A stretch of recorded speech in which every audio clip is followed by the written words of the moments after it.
Po výborných výsledkoch, ktoré dosiahol jazdec Hill Climb Racing týmu na pretekoch Summit Finance Race na Jankovom vršku, veľa času na zotavenie nezostávalo a už o 2 týždne štartoval tým na premiérovo prvých pretekoch automobilov do vrchu Liptov Huty. Tu sme však my s našou kamerou absentovali.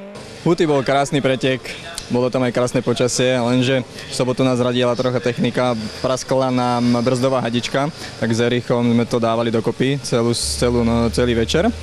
Ale to nevadí, lebo v nedeľu nastúpil úplne krásne, vyjazdil sa, vyšiel, urobil krásny výsledok. Tým výsledkom, ktorý Marian Matúš spomínal, bolo po 2 pretekárske dni 4. miesto absolútneho poradia, keď pred Erichom dojazdili iba silné kopcové špeciály. Samozrejme, Erich týmito peknými časmi ovládol aj svoju skupinu E2, ktorú bez problémov vyhral. Poďme však naspäť na preteky, ktoré sa konali na Ostrej lúke pri Zvolene. Tu sa Hill Climb Racing Team prezentoval dvojicou jazdcov Erichom Achsom, ale aj Petrom Maliniakom.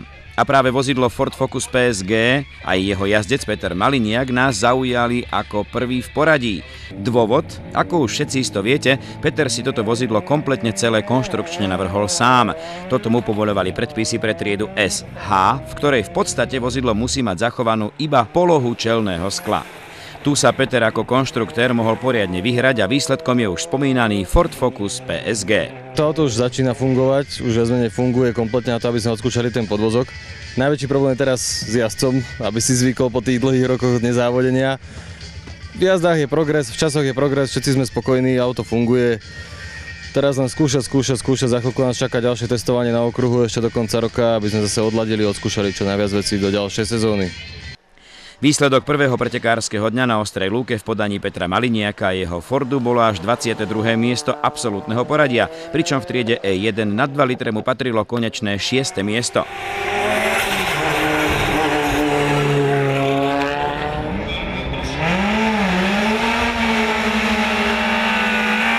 Oveľa lepšie na tom bol v sobotu Erich Achs, ktorý ako vieme jazdí na formule Opel Lotus. Erichovi v cieli patrila 8. priečka absolútneho poradia a 4. v skupine E2. Pričom treba v tomto momente jednoznačne povedať, že na lepší výsledok v konkurencii veľkých českých formúl nemohol Erich ani pomýšľať.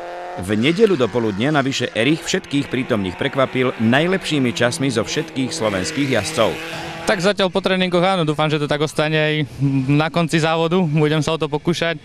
Včerajším výsledkom bol som nadmieru spokojný, bola to lotéria gumová, ja som nejak moc nešpekuloval, celý deň som si odkrútil na mokrých gumách, čo sa modlím, aby dneska nezapršalo, lebo už mokré gumy tým pádom nemám.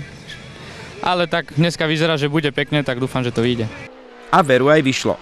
V nedeľných pretekoch, ktoré boli už 12. v poradí v rámci tohtoročného šampionátu, dojazdil Erich na 6. mieste absolútneho poradia, pričom mu rovnako ako v tréningu patrilo aj prvenstvo medzi slovenskými jazdcami.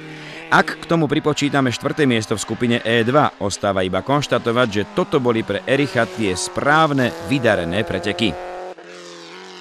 Veľmi som spokojný, dneska ešte deň bol úplne perfektný, auto fungovalo, počasie bolo perfektné, sám som si posunul o 2 sekundy rekord tohoto kopca, takže som nadmieru spokojný. Obdobnou spokojnosťou v cieli oplýval aj Peter Maliniak. Ten však bojoval na štarte v prvej súťažnej jazde s drobnými technickými problémami.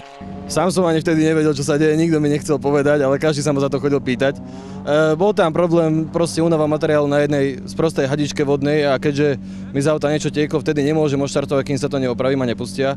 Ale našťastie sa to stihlo na poslednú chvíľu a to sa spravilo. Odštartoval som. Bol som trošku nervózny, že boli chyby, v druhej jazde takisto veľa chýb. Je to spôsobené tým, že som 3 roky nezávodil. Ale teraz som nesmierne spokojný, že som hore, auto funguje neskutočne dobre. Časy sa mi zlepšovali z jazdy na jazdu. Dosiahol som 3. miesto v skupine, čiže zatiaľ som maximálne spokojný.